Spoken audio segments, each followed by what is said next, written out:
दरवाजा बंद कैला पापा ने। मैं थोड़ा बंद पहले कुछ बोल। स्क्रीन दिख रही है ना? चलिए, आज की कक्षा में स्वागत है पुनः। और कल चर्चा हमारी हुई थी भक्तिकाल को लेकर के, और आज हम चर्चा करेंगे पुनः रीत काल को लेकर के। आज हमारी चर्चा रीत काल को लेकर के होगी। तो सबसे पहले रीत काल के नामकरण को लेकर जो बात उठती है, रीत काल क्या है और उसके बारे में इसका नाम रीत काल क्यों पड़ा, क्या चीज करते थे लोग, कुछ जानकारी बताइए। रीत काल क्या चीज है, इसका नाम रीत काल क्यों पड़ा, काल है, क्या काम होता था रीत काल में, जिसके कारण इसका नाम रीत काल पड़ गया? नहीं पता। इस काल के कई और भी नाम रखे गए हैं, जैसे इस काल को अलंकृत काल भी कहा गया है, श्रृंगार काल भी इस काल को कहा गया है, अलंकृत काल भी नाम इसका है। लेकिन मुख्य रूप से जो मान्यता दी गई, किसको मान्यता दी गई? रीत काल को। अलंकृत काल जो नामकरण है मिश्र बंधुओं ने किया था। 3-4 नाम इसके हैं, जैसे अलंकृत काल,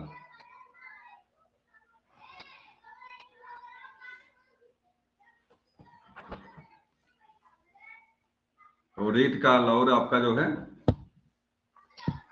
श्रृंगार काल। तो विधा को लेकर के नामकरण है ये, मतलब इस काल में मुख्य रूप से काम कौन से हो रहे थे उसी को लेकर के नामकरण है। लेकिन रीत काल जो रामचंद्र शुक्ल का नामकरण जो रीत काल का है वही फेमस है, बाकी नाम पीछे हट गए हैं।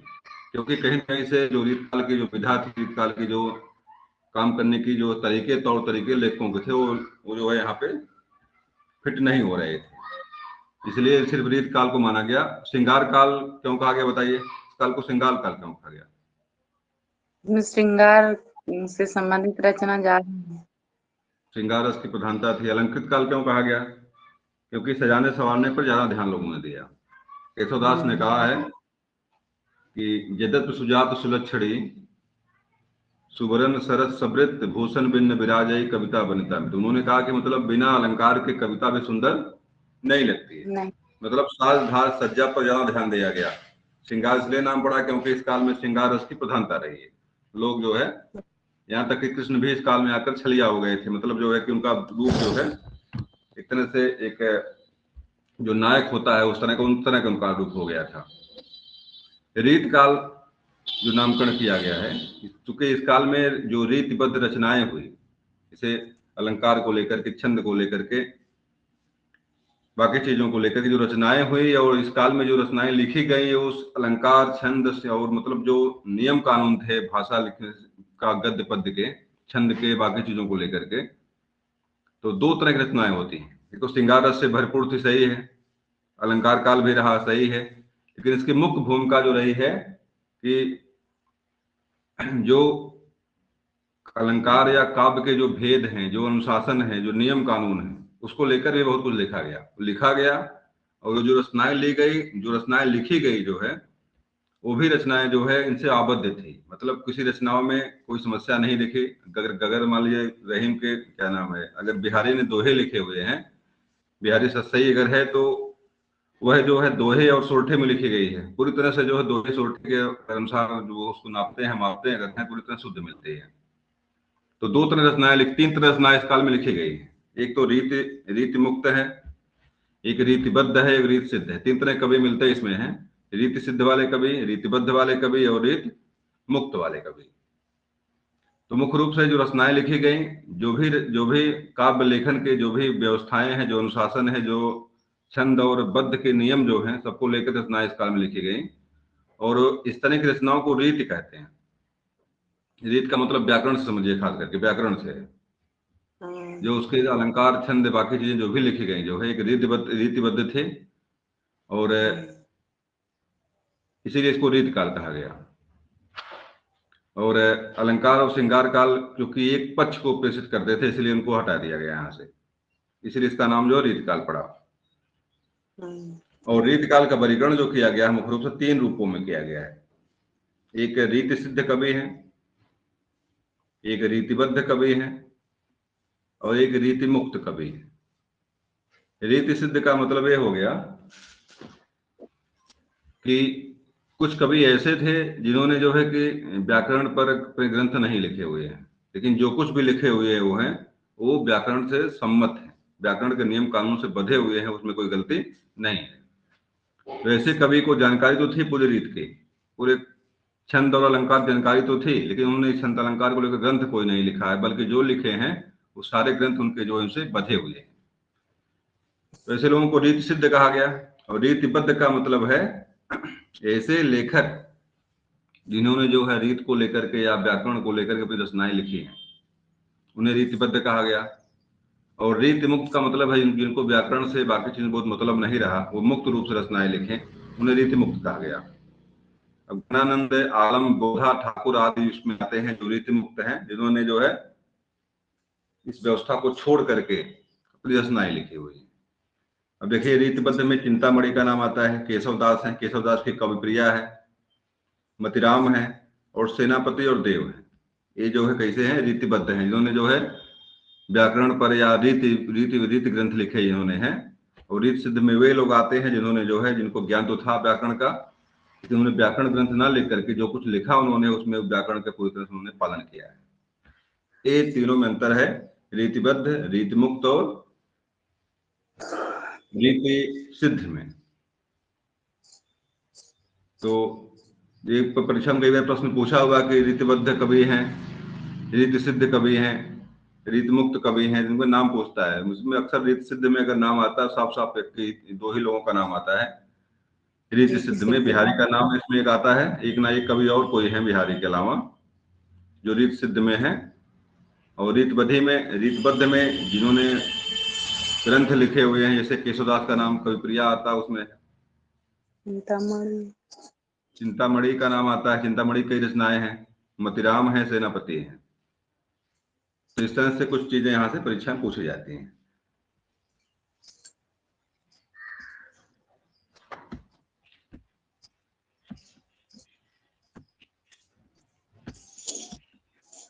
चलिए नहीं रहा भैया,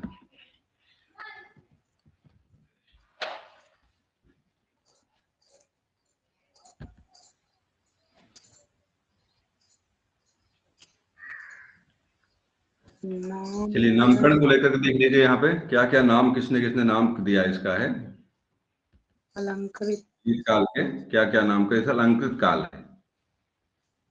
तो अलंकृत काल जो है किसने कहा है, मिश्र बंधुओं ने कहा इसको है। ये भी परीक्षा में पूछा गया है कई बार। और रीतिकाल नाम किसका है, रीतिकाल आचार्य रामचंद्र शुक्ल ने कहा। कि पुस्तक का नाम बताइए, रामचंद्र शुक्ल की पुस्तक कौन सी है?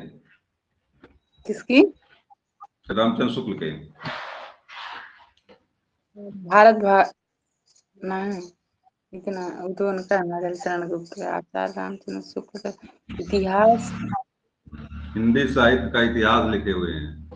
हिंदी जिस ग्रंथ की बात और जिस ग्रंथ के बारे में यहाँ चर्चा चल रही है वो इनका हिंदी साहित्य का इतिहास है, रामचंद्र शुक्ल का, और चर्चा उसी के बारे में यहाँ हो रही है।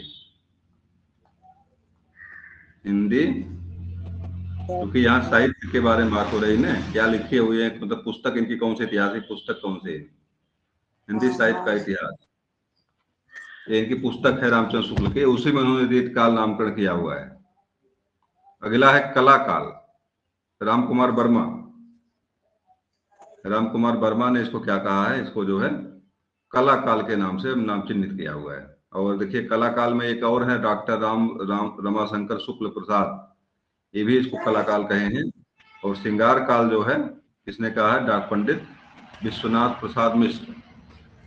तो श्रृंगार काल किसका है, पंडित विश्वनाथ प्रसाद मिश्र हैं। रीतकाल बहुत फेमस है, आचार्य रामचंद्र शुक्ल ने कहा हुआ है। अलंकृत काल मिश्र बंधुओं ने कहा इसको है। और कला काल में दो हैं, रामकुमार वर्मा जी हैं और डॉक्टर रमाशंकर शुक्ल हैं। इन लोगों ने जो है इसका नामकरण जो है ये किया हुआ है। अब कवि कौन कौन से रीतकाल के हैं और किसके दरबार में एक विशेषता और इस काल की रही है, सारे कवि दरबारी लगभग रहे हैं। किसी न किसी राजा के दरबार में लोग जो है सेवा देते थे। इसलिए भी एक काल थोड़ा सा जो है कि मतलब अपने राजाओं की जो है कि जो भी राजा लोग कहते थे उसके बारे में जो है लिखते पढ़ते थे। लेकिन एक चीज और यहाँ पे है, अक्सर कुछ राजा भी यहाँ पे, कुछ राजा जो थे वो भी कवि रहे। तो इस काल में लगभग राजा की प्रशंसा नहीं लिखी गई है, बल्कि राजा का आश्रय लेकर कवियों ने जो है अपने गीत और बाकी चीज जो होना था लिखे उसको। तो अगला देखिए यहाँ पे है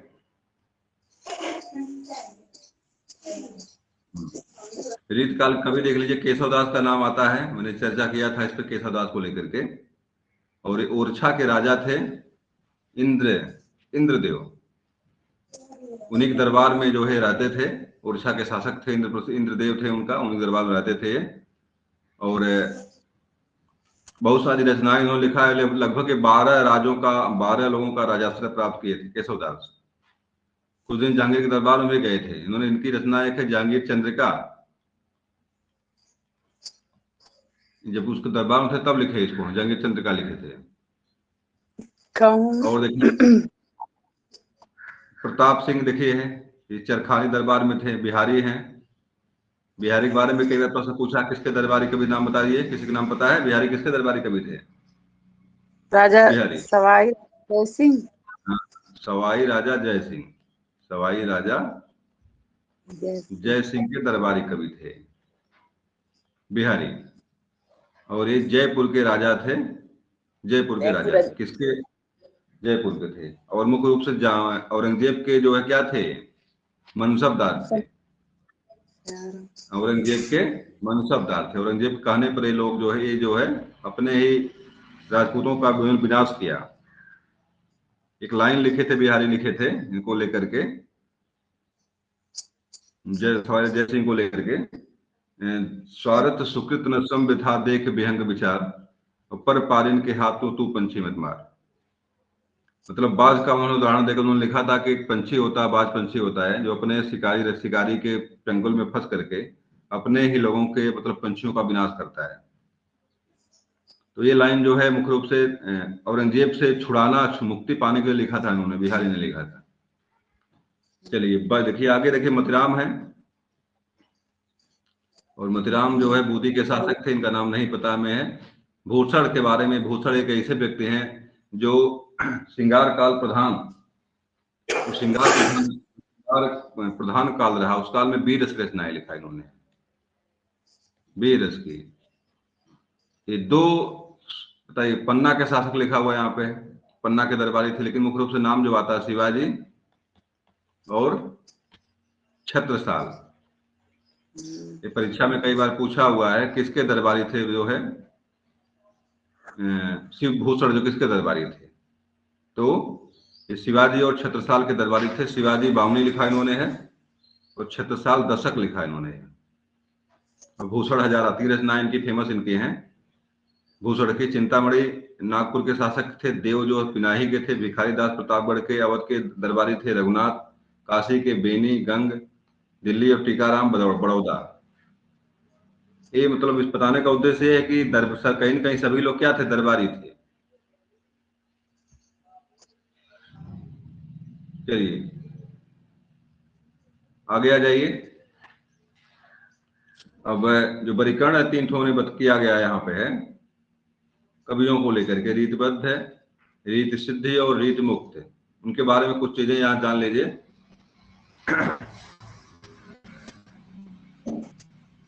रीत के बंधन से बंधे हुए थे, रीतबद्ध जिन्हें कहा गया है। और लक्षण ग्रंथों की रचना। लक्षण ग्रंथ का मतलब क्या होता है, जैसे दोहे वाले ग्रंथ, छंद के ग्रंथ, जो काव्य के जो लक्षण हैं, काव्य का मतलब काव्य के जो अंग हैं। काव्य कैसे बनता है? छंदों से बनता है, अलंकारों से बनता है, या रसों से बनता है। इसको लेकर इन्होंने रचनाएं लिखा हुआ है, इसलिए इनको रीतिबद्ध कवि कहा गया है। अब इसमें नाम मुख्य रूप से किसके किसके आते हैं? चिंतामणि के नाम आते हैं, चिंतामणि, केशवदास, देव और मंडन मिश्र और मतीराम और सूरत मिश्र और कुलपति मिश्र, पद्माकर और भिखारी दास। और ग्वाल का एक नाम आता है।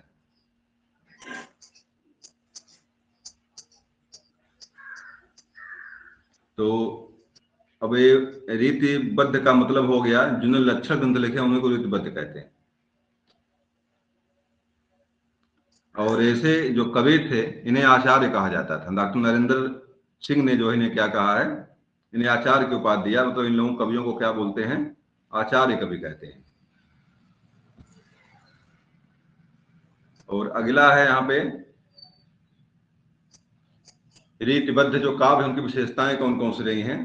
तो देखिए साफ साफ यहाँ पे है, इस काल में जो है रस, जो हमने बताया, चर्चा पहले किया था, रस, छंद, अलंकार आदि को 3 आधारों पर लक्षण ग्रंथ लिखे गए।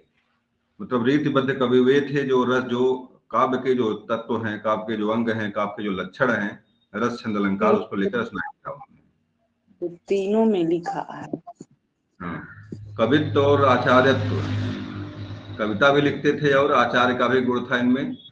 शास्त्र प्रधान ग्रंथ लिखे, पांडित्य पूर्ण काव्य लिखे, श्रृंगार की प्रधानता रही है। और ब्रज भाषा मुख्य रूप से जो है, एक चीज और जानिएगा, ये जो रीत काल में जो है ब्रज भाषा प्रखर प्रखर रूप से सामने आती है। अवधि यहाँ से कहीं कहीं, अवधि यहाँ से कहीं कहीं गायब हो जाती है। दूसरी चीज है कि इनकी रचनाएं अक्सर मुक्तक रही हैं।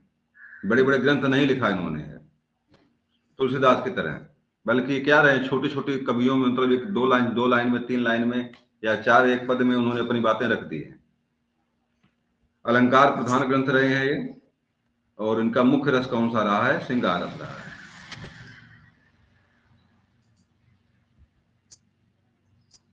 अब रीति सिद्ध में आ जाइए, क्या करते थे ये लोग, इन्हें रीति सिद्ध क्यों कहा गया। इस वर्ग में वही कवि आते हैं जिन्होंने रीति ग्रंथों की रचना ना करके, मतलब इन्होंने जो रस छंद पर रचना नहीं लिखा, बल्कि उसके अनुसार उत्कृष्ट काव्य की रचना किया। मतलब लेकिन रचना तो लिखे नहीं उस पर कुछ, लेकिन उसके छंदों को, रसों को लेकर उन्होंने जो रचना लिखी है वो उत्कृष्ट कोट की है। अब इस वर्ग कवियों में देखिए 3-4 नाम यहाँ पे हैं। बिहारी मुख्य रूप से फेमस में है रस रीति सिद्ध में। अब पजनेश हैं, रसनिधि हैं, बेनी प्रवीण हैं, निवाज हैं, हटी जी हैं, और कृष्ण आदि कवि इसमें आते हैं। डॉक्टर नरेंद्र ने इन्हें जो है रीतिबद्ध कवि के नाम से प्रतिबद्ध रीतिबद्ध कवि माना है उन्होंने इसको। मतलब अगर बिहारी का नाम तो फेमस है करे रीति सिद्ध में, इसके अलावा कुछ लोग यहाँ पे हैं जो रीति सिद्धि कवि में आते हैं। विशेषता क्या रही है, श्रृंगार रस इनकी विशेषता रही है, भक्ति एवं नीति विशेषता रही है, प्रकृति वर्णन बढ़िया इनका मिलता है, ब्रज भाषा ये विशेष चीज है जो है रीत काल की। ब्रज भाषा विशेष मुक्ति है, और मुक्तक शैली, अलंकारों की प्रधानता, श्रृंगार रस, मतलब जो विशेषताएं जो है रीतिबद्ध है वही विशेषताएं रीति सिद्ध की भी है। आगे आते हैं रीत मुक्त कवियों में आते हैं। रीत मुक्त कवियों में क्या क्या काम किए हैं, या रीत मुक्त कवि कहते किसको हैं। रीत के बारे में समझ में आ गया, रीत क्या चीज है। मतलब जो ग्रंथ है, जो रचनाएं जो है काव्य के लक्षण को लेकर की गई, वही रीत कवि हैं, वही रीत वही है। और रीत मुक्त का मतलब हो गया जिन्होंने इसको मतलब कुछ नहीं रखे। जैसे लिखा हुआ है, वे कवि जिन्होंने ना तो लक्षण ग्रंथ लिखे, ना ही उनके नियमों के अनुसार काव्य रचनाएं की, अपितु वे अपनी स्वतंत्र मनोवृत्ति के अनुसार काव्य सृजन करते थे, रीति मुक्त कवि कहलाए। मतलब इनको जो है ना ही लक्षण ग्रंथ लिखा इन्होंने, ना ही इनको उससे मतलब कुछ था, बल्कि अपने मन से जो भी इनको अच्छा लगा वो लिखे। जैसे घनानंद, आलम, बोधा और ठाकुर और द्विज और देव, ये 5-6 कवि हैं जो इस काल में भी इस तरह रचनाएं लिखे हैं। इन्हें रीति मुक्त कवि के रूप में जाना जाता है। विशेषताएं क्या रही इनका है, रीति मुक्त काव्य इनका रहा है, 9 भूति पड़व, 9 अनुभूति में मिलती है। आत्म प्रधान एवं व्यक्तिपरक काव्य इनके जो हैं, इनके काव्य जो हैं किसी राजा को लेकर के या बाकी चीजों को लेकर नहीं लिखे गए हैं, इनके जो मन में था वही उन्होंने लिखा। इन कवियों का प्रेम एकांतिक, अन्यता, तन्मयता आज से भावों से पोत-प्रोत है। मतलब ये कवि जो थे अपने जो भी लिखे अपने मन से लिखे, अपने बारे में लिखे। आगे आ जाइए, देखिए बड़े महत्वपूर्ण कवि हैं इस काल के, भूषण। और एकमात्र एक ऐसे कवि मिलते हैं जो जब श्रृंगार काल का बिल्कुल काल चल रहा था, उस काल में इन्होंने 20 रचनाएं लिखे हैं। वो अपने आप में अद्भुत हैं और विशिष्ट हैं। रीत काल के विशिष्ट कवियों में इनकी गणना होती है। और कवि भूषण, इनका नाम तो मुख्य रूप से ये नहीं था, भूषण नाम नहीं था इनका। देखिए इनका नाम क्या था, इनका नाम था लेकिन घनश्याम। इसमें लेकिन नाम इनका नहीं दिया है, जो ये तीन वो बताया गया, रीति सिद्धि रीत बुद्ध, इनका नाम इसमें हाँ नहीं है। हाँ, उसमें नहीं है ये, उसमें नाम नहीं था इनका, लेकिन रीत काल का ही कवि हैं ये। इसमें नाम तो इनका होना ही चाहिए। किसमें आएंगे,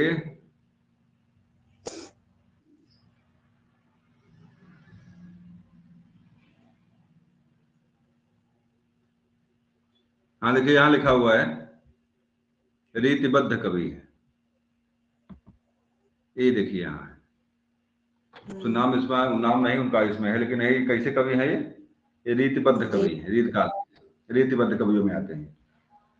इनका नाम देखिए घनश्याम था, मूल नाम इनका क्या था, घनश्याम। और ये किसके अनुसार है, विश्वनाथ प्रताप प्रसाद मिश्र के अनुसार है। इनका नाम जो है घनश्याम उन्होंने बताया है। अन्य नाम किंवदंतियां जो मिलती हैं, किंवदंती का मतलब क्या होता है, कहानी, कहानी या जो अनुश्रुति है। जैसे पतिराम मनीराम भी इनके नाम जो है मिलते हैं। इनके नाम घनश्याम के अलावा पतिराम और मनीराम भी मिलते हैं। कानपुर में जन्म इनका हुआ था, लेकिन इस पर ही मतभेद लोगों में है, दुविधा, मतलब इस पर भी कंफर्म नहीं है कि कहीं कानपुर था कहीं और था। देखिए सबने देखिए अलग, शंकर सिंह ने अलग अलग तिथि बताई है, ग्रियर्सन ने अलग बताई है। इनकी मृत्यु लगभग 1715 के अगल बगल हुई है। 1715 देखिए, 1782 यहाँ पे। तो थोड़ा सा दुविधा, मतलब इनके जीवन के बारे में बहुत कंफर्म चीजें मिलती नहीं है। इनके भाई का नाम देखिए चिंतामणि है, भूषण है, मतिराम और नीलकंठ इनके भाई माने जाते हैं। विद्वानों में ऐसे ही मतभेद है, पता नहीं यही थे कोई और था। लेकिन देखिए ये दो चीजें कंफर्म है यहाँ से, जो परीक्षा में पूछी गई आपसे। इनके आश्रयदाता, कवि आश्रयदाता कौन थे, छत्रसाल और बुंदेला व शिवाजी। छत्रसाल और शिवाजी, तो दो इनके आश्रयदाता कवि थे, मतलब इनके राजा थे जिन्होंने इनको आश्रय दिया था। और वीर स्नाई लिखा इन्होंने इस काल में है। भाषा कौन सी रही इनकी है, ब्रज, अरबी और फारसी और तुर्की, इनकी भाषाओं को मिश्रण मिलता है, तीन लैंग्वेज का। ब्रज भाषा में मुख्य भाषा की ब्रज रही है, लेकिन उसमें अरबी और फारसी तुर्की का तुक मिलता है, शब्दावली मिलती है। शैली की वीर रस, और मुख्य रूप से कवित्व और सवैया इनके छंद रहे हैं। वीर रस, भयानक रस, विभत्स रस, रौद्र रस और श्रृंगार, इनके रसों में लगभग ये चीजें जो है मिलते हैं।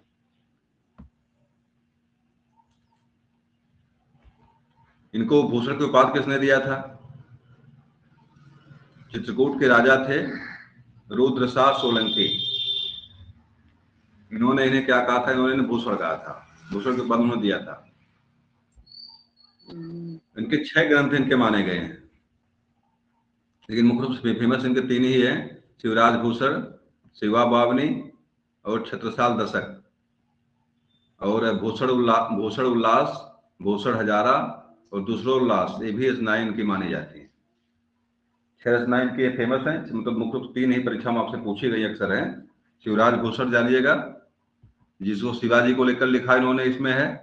शिवा बावनी में इन्होंने शिवराज भूषण नहीं, शिवराज भूषण में इनका जो है कि वैसा ग्रंथ है जिसमें इन्होंने छंद और वसुआ के बारे में लिखा हुआ है। शिवा बावनी शिवा को लेकर के है, शिवाजी को लेकर के है। छत्रसाल दशक इनके जो छत्रसाल के को लेकर इन्होंने लिखा हुआ है। तो ये आगे मिलेगा।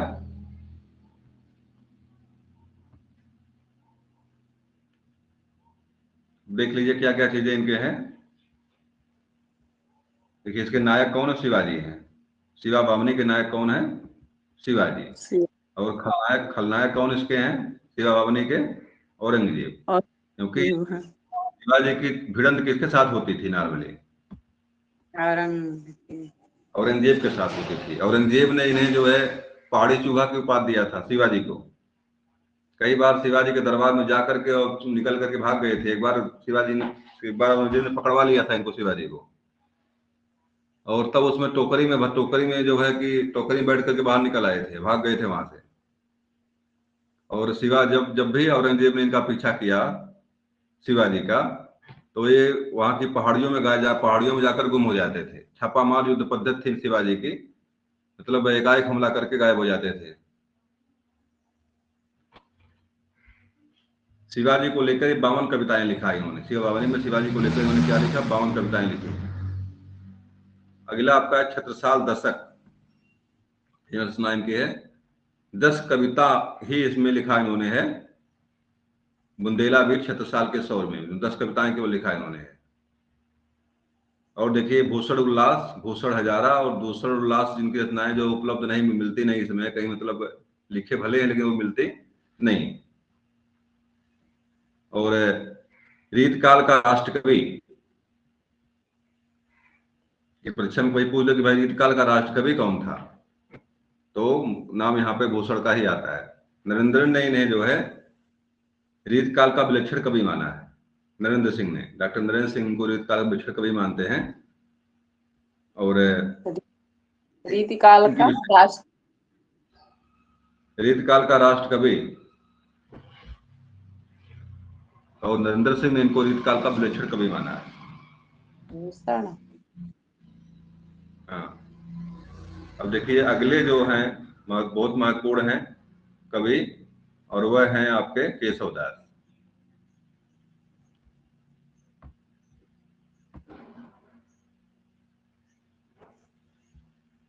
केशवदास के बारे में बहुत कुछ हम जानते पहले से हैं, एक बार पुनः दोहरा लीजिए इसको।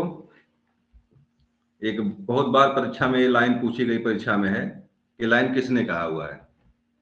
यद्यपि सुबरन सरस सबृत भूषण बिन्न विराजई कविता बनिता मित्र, ये कविप्रिया की लाइन है। और इसमें ये मानते हैं कि यद्यपि सुजात सुलक्षणी, भले ही सुंदर जात की हो, अच्छी जात की हो, अच्छे लक्षण वाली हो और अच्छे बदन वाली हो, चारों तरफ से घिरी हुई हो, सुंदर चीजों से घिरी हुई हो, लेकिन भूषण बिन न विराजे, बिना आभूषण के, विराजई माने अच्छी नहीं लगती है, चाहे कविता हो चाहे वनिता हो। कविता का मतलब कविता हो गया, वनिता का मतलब हो गया जो औरत होते हैं उसको वनिता कहते हैं। मित्र का मतलब मेरे समझ नहीं आया, मित्र मतलब क्या होता है, लेकिन इनका साफ साफ मानना है कि बिना आभूषण के, श्रृंगार के, न कविता अच्छी लगती है ना ही जो औरत अच्छी लगती है। मतलब श्रृंगार वे मुख्य मानते हैं भूषण केशवदास जी। केशव को ही जो है कठिन काव्य का प्रेत भी कहा जाता है।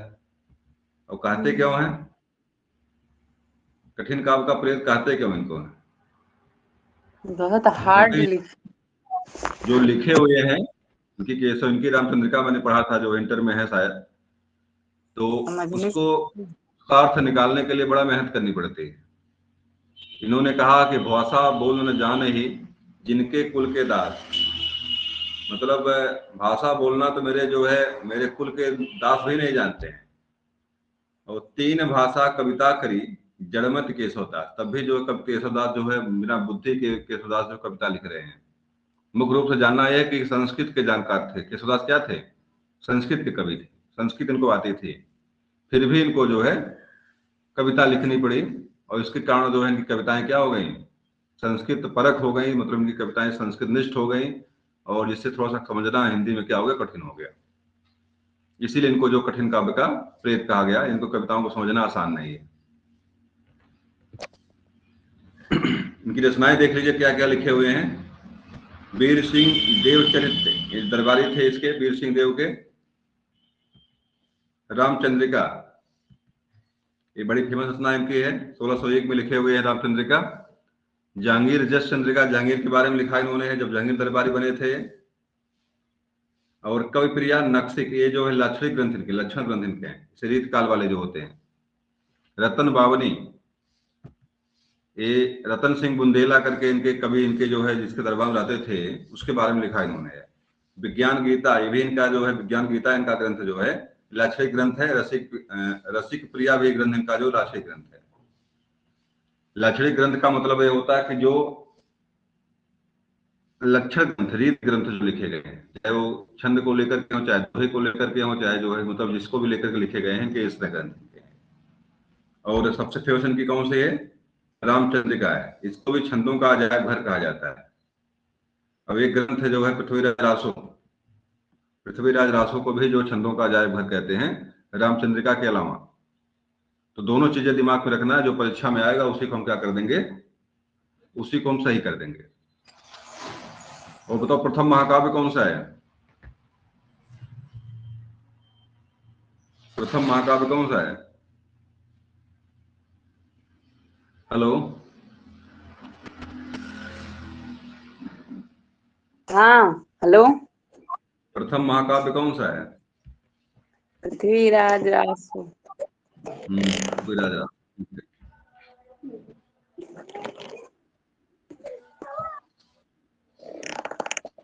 आगे आ जाइए, बिहारी के बारे में आ जाइए। ये बिहारी जी के बारे में आ जाइए। इनका एक ग्रंथ मात्र है सतसई। ग्रंथ का क्या नाम है? ये सतसई लिखे हुए हैं। और सतसई ग्रंथ ने इनको प्रसिद्ध कर दिया। सतसई का मतलब होता है 700 सतसई। सत माने 7, सही माने 100, 700। बताओ इसमें क्या बोलते हैं, समास कौन सा होगा सतसई में?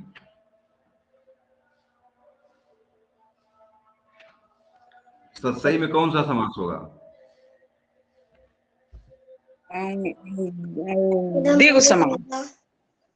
संख्या पूर्वे दृगु, संख्या पूर्वे दृगु। तो यहाँ पे समास कौन सा हो जाएगा? दृगु समास हो जाएगा। बिल्कुल सही है।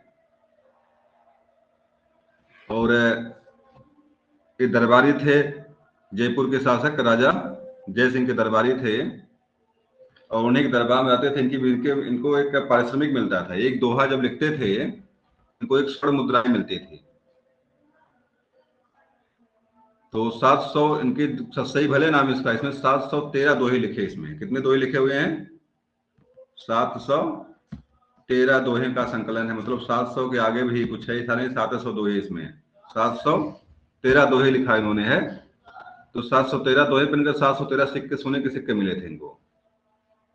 और इनकी रचनाएं जो है दो भाग, दो छंद इनके प्रयोग किया गया है, दोहा और सोरठा। अक्सर इसको दोहा संकलन ही मानते हैं, दोहा ही मानते हैं, लेकिन दोहे और सोरठे दो में ये लिखे हुए हैं। कहीं कहीं पर दोहा है, कहीं कहीं पर सोरठा का प्रयोग किया इन्होंने। और इनकी रचना जो लिखे हैं ये बड़े अच्छे उदाहरण हैं। दोहे के हो गए, चाहे जो रस के हो गए, चाहे जो है कि अलंकार के हो गए। बहुत सारी चीजें इनकी परीक्षा में यहाँ से पूछी जाती हैं। जैसे यहाँ पे देखिए एक लाइन मैंने एक पहला कविता इनकी मैंने जो लिख लिया यहाँ से, स्वार्थ सुकृत न श्रम विथा देख विहंग विचार, और पर पारिन के हाथों तू पंछी मत मार। बताइए इसमें अलंकार कौन सा इसमें है? इसमें अलंकार कौन सा है? स्वार्थ सुकृत न श्रम विथा देख विहंग विचार, पर पारिन के हाथों तू पंछी मत मार। इसमें कौन सा अलंकार है? आवाज हमारी मिल रही कि नहीं? आवाज आ रही है। तो कौन सा अलंकार इसमें है स्वार्थ सुकृत में? परीक्षा में कई बार आया हुआ। देखिए परीक्षा में सेम अलंकार यहाँ पर भी है। नहीं पराग नहीं मधुर मद, नहीं विकास एकाल, अली कली ही सो विधो आगे कौन हवाल। क्लेश है। बात कहिए किसी को, लगे किसी को। यहाँ पे बात पंछी को लेकर के बात की गई है, बात पंछी को लेकर के। हाँ। लेकिन लग किसको रही है? जय सिंह को लग रही है जाकर। यहाँ पर जो भौरे को लेकर बात कही गई, भौरा का लग किसको रहा? जय सिंह को जाकर लग रहा है। मतलब बात कहिए कहीं पर लगे किसी और को। इसे अलंकार को अन्युक्त अलंकार, अन्य युक्ति, अन्य युक्ति मतलब लगे कहीं बात किसी और को लगा और बात किसी और को जाकर लगे किसी को। तो यहाँ पे अन्योक्त अलंकार यहाँ पे है। और इनके बारे में जो क्या हुआ नहीं, कभी उनका है बिहारी का है ना। हाँ ठीक। हाँ, ये बिहारी का दोनों है। नहीं पराग नहीं मधुर मधु नहीं विकास है काल, और स्वारस सूत्र संविधान परीक्षा में कई बार लाइन आई भी है, पूछा भी गया अलंकार कौन सा है। दोनों में अनियुक्त अलंकार है। और देखिए परीक्षा में जो एक चीज और जो खास पूछता है, गागर में सागर भरने काम किसने किया हुआ है? बिहारी लाल। बिहारी लाल ने। और ये पूछा था कि सतसैया के दोहरे जो नाविक के तीर, देखत को छोटे लगे घाव करे गम, ये लाइन किसके बारे में कही गई है? तो बिहारी के बारे में कही गई है। और देखिए यहाँ पे इनकी जो भक्ति रही किस तरह की रही है, बिहारी की भक्ति।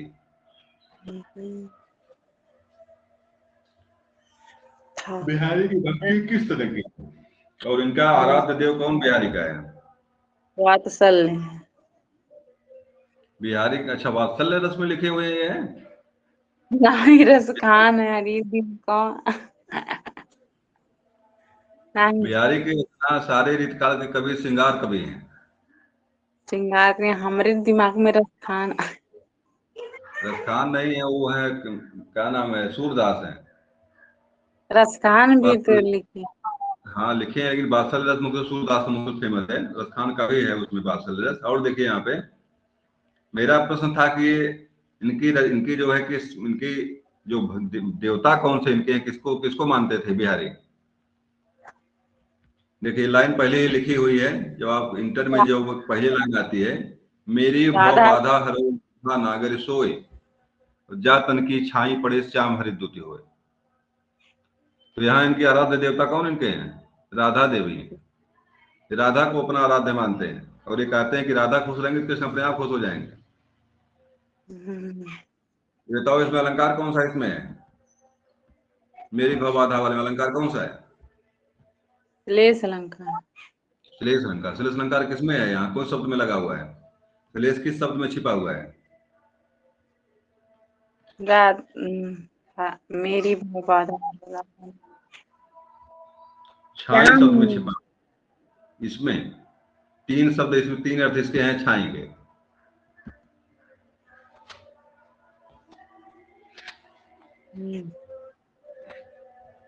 चलिए आगे आ जाइए।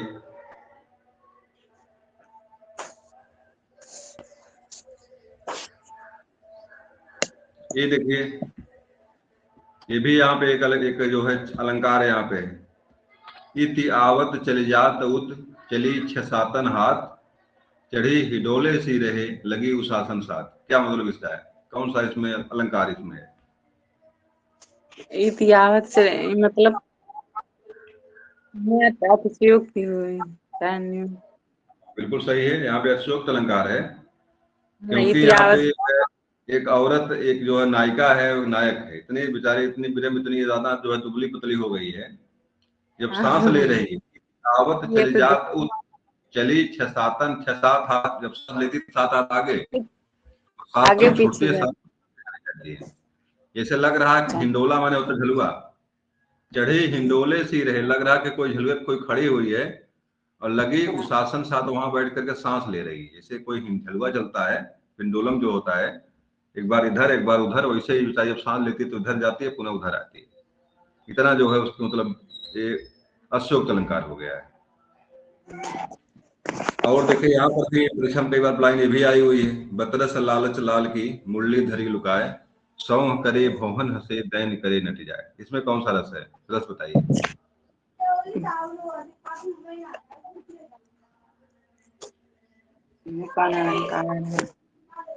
बतरस बात के रस से, बात करने के चक्कर में, लालच मतलब बात करने के लालच में, लाल माने होता है कृष्ण भगवान, मुरली को चुरवा लिया है, मुरली धरी लुकाए, मुरली को चोरी कर ली गई है, मतलब ताकि बतियावक मिली कृष्ण भगवान से। और होता क्या है, जब पूछते हैं कि मेरी मुरली कहाँ, क्या सौह करे, भौहन हंसे मतलब उसकी भौहें हंसती हैं, देव दैन कहे मतलब देने को कह रही है, पुनः नट जाए मैंने मना कर देती है। कहती है कि कहते हैं कृष्ण कहते हैं मेरी मुरली कहाँ है, सौह करे, हंसती है, भौहन हंसे, दैन देने कहती है, पुनः जो है मना कर देती है, दैन करे नट जाए। तो यहाँ पर जो अलंकार कौन सा हो जाएगा? श्रृंगार रस। रस पूछा हमने तो श्रृंगार रस हो जाएगा, संजोग श्रृंगार। और ऐसे ही इनका एक अलंकार और है, क्या बोलते हैं उसको, है विरोधाभास इनका है। ज्यो ज्यो डूबे श्याम रंग त्यों त्यों उज्जवल होए, या गति कैसे समझो नहीं कोय, ज्यो ज्यो डूबे श्याम रंग त्यों त्यों उज्जवल होए। ये भी बड़ा महत्वपूर्ण परीक्षा में भी बड़ा है। बताइए इसमें कैसे कैसे क्या होगा इसमें। ज्यो ज्यो डूबे श्याम रंग त्यों त्यों, कौन सा रस, कौन सा इसमें जो है छंद, छंद कौन, नहीं अलंकार, छंद नहीं, अलंकार। अलंकार जिन कौन सा जिन बताइए, अलंकार जिन कौन सा जिन इसमें। श्याम रंग ज्यो ज्यो डूबे श्याम रंग त्यों त्यों उज्जवल होए, अच्युत हूँ। अत्योक्त नहीं है, यहाँ विरोधाभास अलंकार है, विरोधाभास आग्निमोरन, विरोधाभास। मतलब डूब रहा है श्याम रंग में, मतलब सांवले रंग हाँ, में डूब रहा है, हो क्या रहा है, वो है सफेद हो रहा है। ये भी हो रहा है। ज्यों ज्यों डूबे श्याम रंग त्यों त्यों उज्जवल होए, मतलब श्याम रंग में, सांवले रंग में डूब रहा है, वो हो क्या रहा है, उज्जवल हो रहा है। तो चमत्कार ना होते हुए जहां चमत्कार दिखे, वहीं पर हमारा विरोधाभास अलंकार होता है। सम्राट। और देखिए यहाँ, यहाँ देखिए एक लाइन यहाँ लिखी हुई है, कहत नटत रेझत खिलत और मिलत खिलत लजियात, और भरे भुवन में करत है नैनन ही सौगात। कौन सा रस में है, श्रृंगार रस। श्रृंगार रस है, मतलब भरे भुवन में बिना बिना बतियाए जो है आग से बातें हो रही है यहाँ पे, तो यहाँ श्रृंगार रस यहाँ पे है।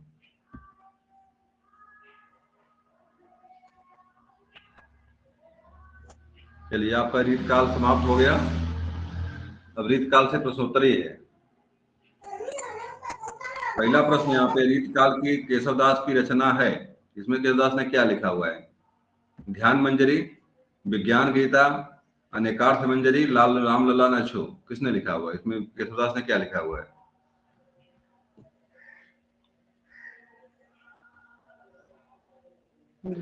ध्यान मंजरी। इनकी रचना है विज्ञान गीता। तो विज्ञान गीता लिखे हुए हैं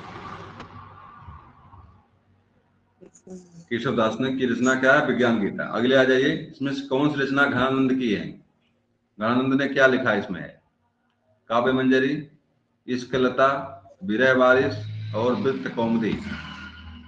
तो यह सही क्या यहाँ पे है, सही यहाँ पे है इश्क लता। इश्क लता। रामचंद्रिका किसकी रचना है, तुलसीदास, केशवदास, सूरदास, कबीरदास। क्या सही करेंगे। केसर। केशवदास ने लिखा, बिल्कुल सही है, महाकाव्य है इनका एक। तो तुलसीदास ने क्या लिखा हुआ है। तुलसीदास ने बहुत कुछ लिखा है। रामलला ने अच्छे बैराग रामचरितमानस, संधि। की रामचरितमानस है, रामचरितमानस। सूरदास की 3 रचनाएं हैं, कौन कौन बताइए प्रदना। इसकी सूरदास की।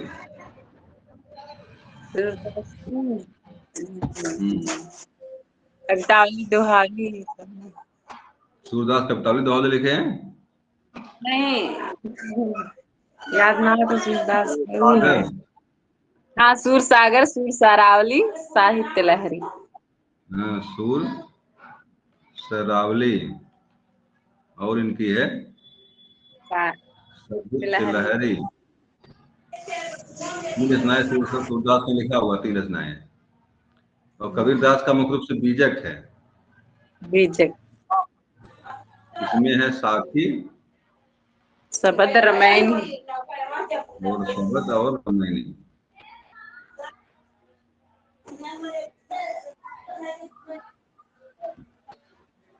आ जाइए यहाँ पे। अब यहाँ पे है रीति,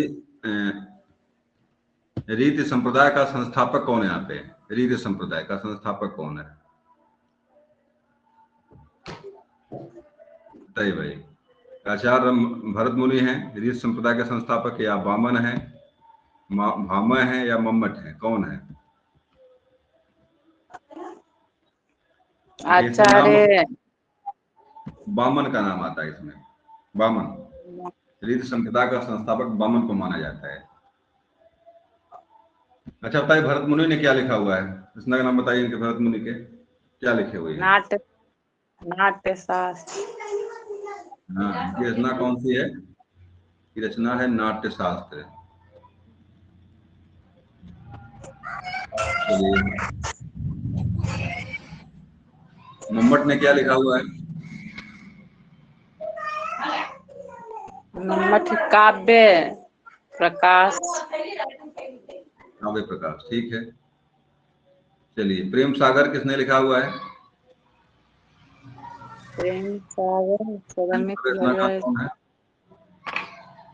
सदल मिश्र लिखे। हम्म, सब प्रेम सागर प्रेम सागर किसने लिखा हुआ है? सदल मिश्र। 3 नाम यहाँ आते हैं उस काल में। सदा सुखलाल है चाहे देखे देखिए, बता रहा हूँ, सदन मिश्र एक है। सदन मिश्र क्या लिखता है? सदन मिश्र क्या लिखे हुए हैं? लल्लू लाल है। प्रेम सागर सदन लल्लू मिश्र लाल। केतु पाषाण। वही सुन, तुमको अभी समझ में आ जाएगा क्या लिखे कौन है। हम्म। सदा सुखलाल जो सदा सुख सागर लिखे हुए हैं, सुख सागर। हम्म, सुख सागर। अब बच्चा कौन विशाला है? खां रानी लल्लू केतकी की। लाल बचे हुए हैं। तो ये प्रेम सागर लिखने वाले कौन है? लल्लू लाल है। और रानी केतकी की कहानी किसने लिखा है? रानी केतकी की रानी साला खां।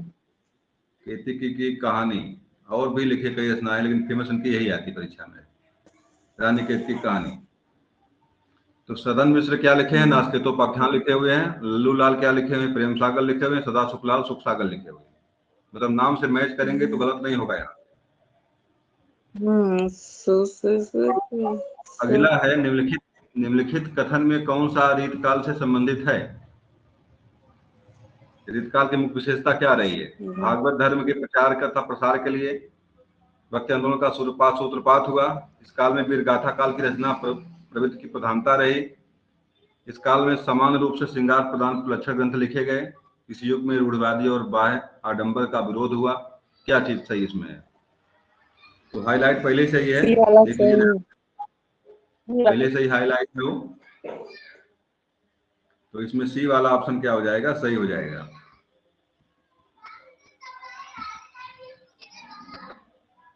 चलिए, इसमें सब हाईलाइट है, कुछ करना ही नहीं है, पहले से हाईलाइट कुछ प्रश्न देख लीजिए, उसका उत्तर क्या होगा। निम्नलिखित में से श्रृंगार और लक्ष्य ग्रंथ की प्रधानता किस काल में रही? तो इसका जवाब क्या है? रीत काल के। आदिकाल में बताओ कौन से ग्रंथ, किस तरह ग्रंथ आदिकाल में लिखे गए थे? किस तरह ग्रंथ आदिकाल में लिखे गए थे?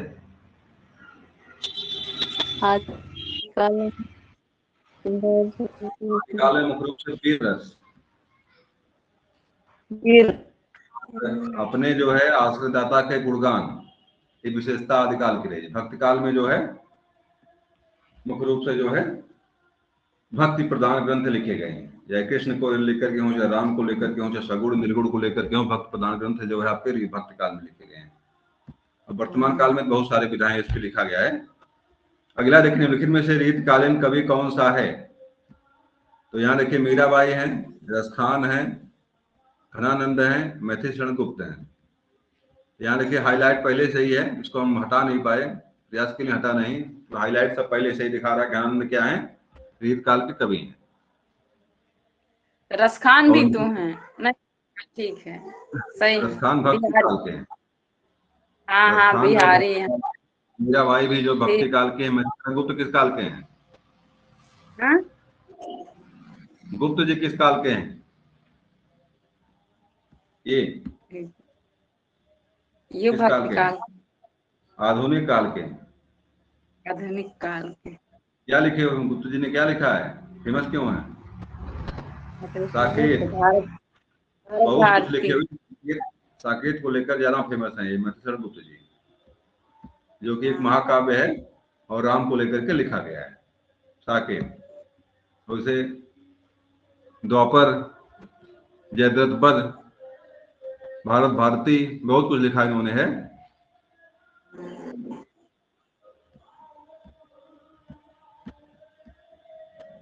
तो देखिए, भूषण आ गए। भूषण ने क्या लिखा हुआ है? तो यहाँ पहले से हाईलाइट है, कोई समस्या नहीं। छत्रसाल दस्तक इन्होंने लिखा हुआ है, शिवा बाबू ने लिखा हुआ है, और भूषण हजारा लिखा हुआ इन्होंने। अब बताइए चिदम्बरा किसने लिखा है, चिदम्बरा की रचना किसने किया है? ये दोनों फेमस रचनाएं हैं, बताइए चिदम्बरा का लेखक कौन है? नहीं है, वो है महादेवी वर्मा। सुमित्रा नंदन पंत। सुमित्रा नंदन पंत। नंदन पंत, इसी रचना पर इनको जो क्या मिला था? नोबेल पुरस्कार। नहीं। अच्छा, वो मिला था। क्या मिला था? प्रथम पुरस्कार पाने वाले थे उस पर ये। प्रथम पुरस्कार। चलिए, दीपशिखा, दीपशिखा किसने लिखा हुआ है? दीपशिखा याद वर्मा जी नहीं। ने लिखा है इसको, वर्मा। महादेवी वर्मा। महादेवी वर्मा ने लिखा है। रेणुका नहीं पता, रेणुका किसने लिखा नहीं मालूम को। रेणुका इसमें है जयशंकर प्रसाद। ना, ये सुंदर नहीं लिखी। चलिए, निम्नलिखित कवियों में से रीतकाल का कवि नहीं है। तो यहाँ साफ साफ दिख रहा है रीतकाल कवि कौन नहीं है। यहाँ भारतीय हरिश्चंद्र का आधुनिक काल कवि है। तो मतिराम, भूषण और घानंद तीनों रीतकाल के हैं, बाकी नहीं है। इसमें साफ साफ सब कुछ दिख रहा है। हिंदी का प्राचीनतम महाकाव्य कौन सा है? रामचरितमानस, पद्मावत, पृथ्वीराज रासो, प्रिय प्रवास। सबसे पुराना महाकाव्य कौन सा है? पद्मावत। नहीं नहीं, गड़बड़ हो गया। ये जो लिखा है वो गलत लिखा हुआ है। ये देखिए इसमें पृथ्वीराज रासो। अरे भाई, पद्मावत तो मध्यकाल का है, भक्ति काल का पद्मावत है ना।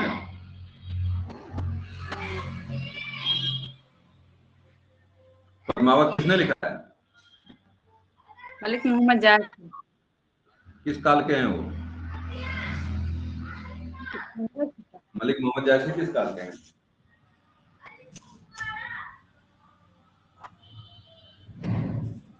मलिक मोहम्मद जायसी भक्ति काल के हैं।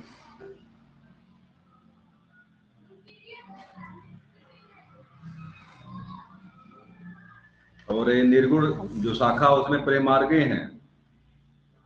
तो इससे पहले कौन सा काल इसके पहले रहा, भक्ति काल के पहले? बताइए, भक्ति काल के पहले कौन सा काल था? आदिकाल। और आदिकाल में चंद्रबरदाई ने क्या लिखा हुआ है?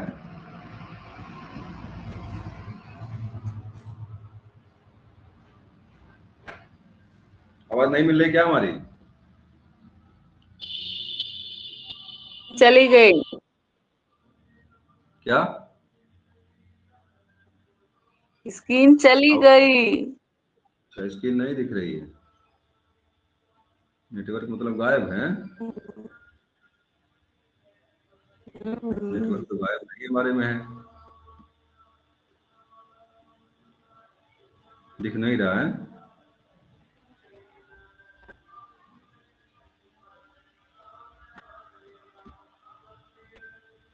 यहाँ कोई प्रॉब्लम नहीं दिख रही है।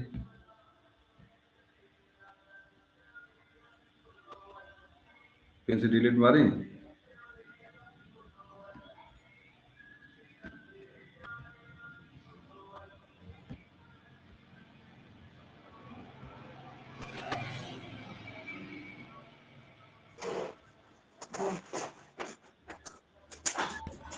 अब बताओ, स्क्रीन आई? हाँ, चलिए,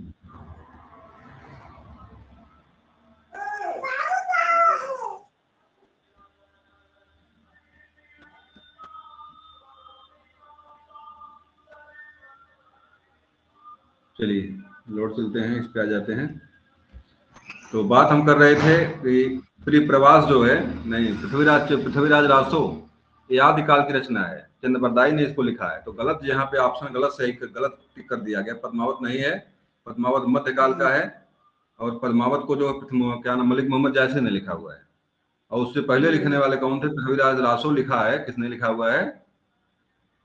चंद्रप्रदायी नहीं लिखा हुआ है, तो सबसे पुरानी रचना कौन सी महाकाव्य हो जाएगी हमारी?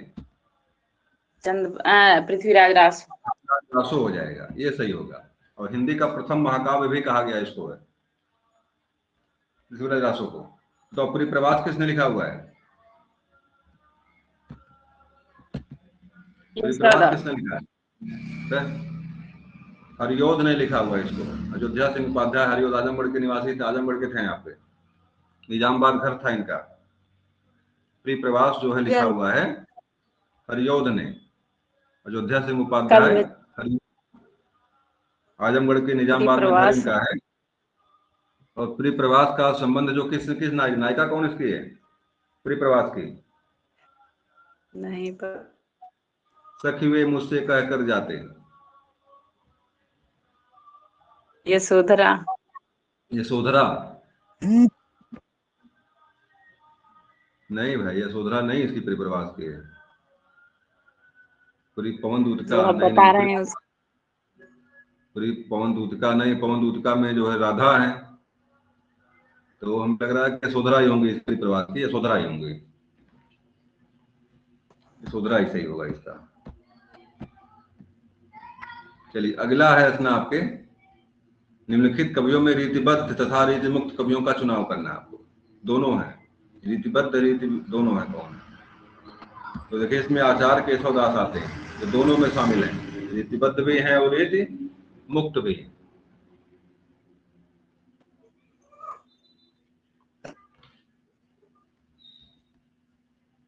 चलिए अगला आ जाइए,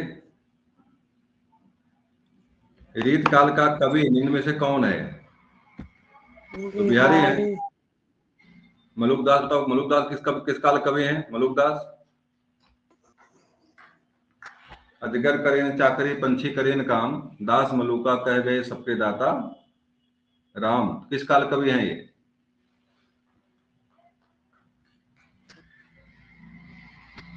भक्ति काल के हैं मलुकदास। और निर्गुण भक्ति में भी किसमें है?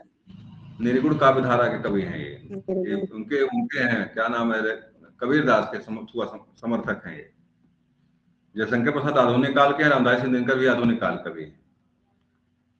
अगला आ जाइए, कवित्र रत्नाकर किसकी रचना है? कवित्र रत्नाकर, तो जवाब यहाँ पे सेनापति है। सेनापति जो है रीत काल के कवि हैं, रीत काल के।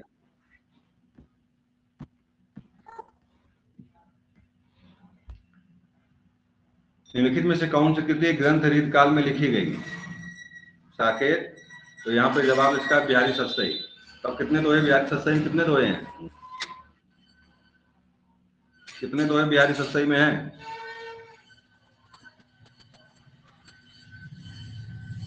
बताइए। 713 अभी बताया था मैंने अभी तुरंत। बिहारी सतसई में 713 दोहे हैं।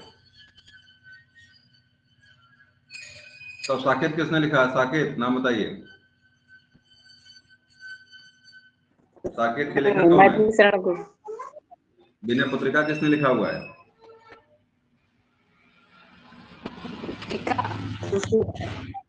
तुलसीदास। किस भाषा में लिखी हुई विनय पत्रिका? किस भाषा में लिखी हुई है?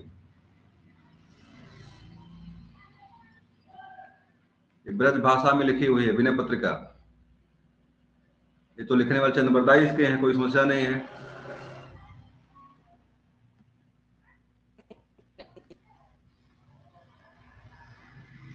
चलिए अगला आ जाइए, निम्नलिखित में से कवि भूषण का कौन सा ग्रंथ है?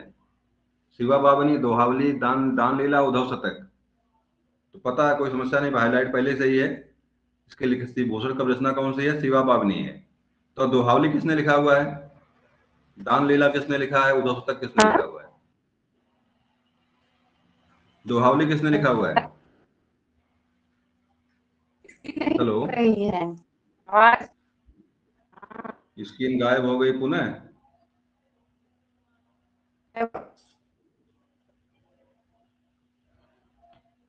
चलिए बंद कर देते हैं, हो गया भी है, तो इसको ही बंद करते हैं।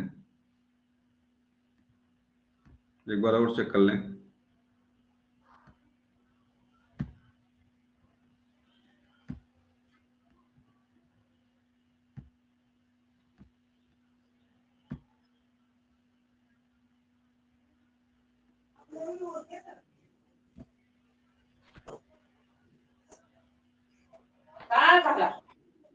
अब दिख रही है?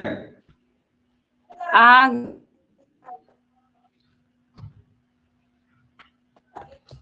चलिए, लग रहा है नेटवर्क आज प्रॉब्लम है। आज कल कोई दिक्कत नहीं हुई, आज दिक्कत खड़ी हो रही है। दिख रही स्क्रीन है? हाँ चलिए, तो प्रश्न हमारा था कि भूषण ने क्या लिखा, जिसका जवाब है शिवा बाबनी। दोहावली बताओ किसने लिखा हुआ है दोहावली? तुलसीदास। तुलसीदास लिखे हुए दोहावली हैं?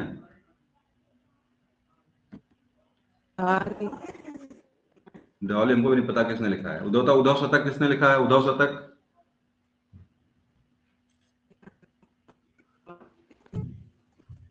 उद्धव शतक के कौन है? आवाज नहीं मिल रही है।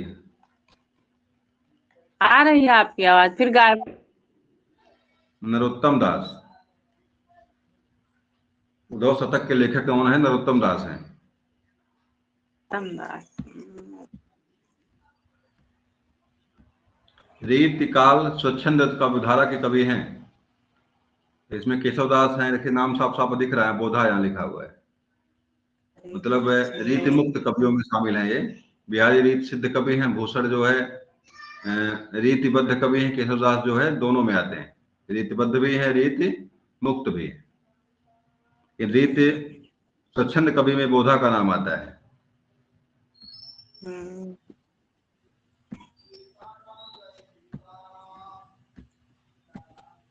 चलिए, तो आज की पूरा हो गया यहीं पे, और आज की कक्षा को वहीं समाप्त करते हैं।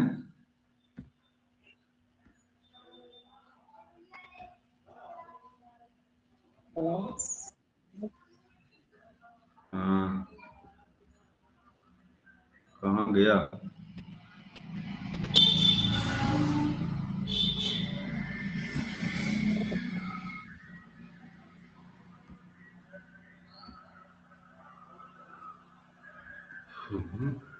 तो कट भी नहीं रहा है वो।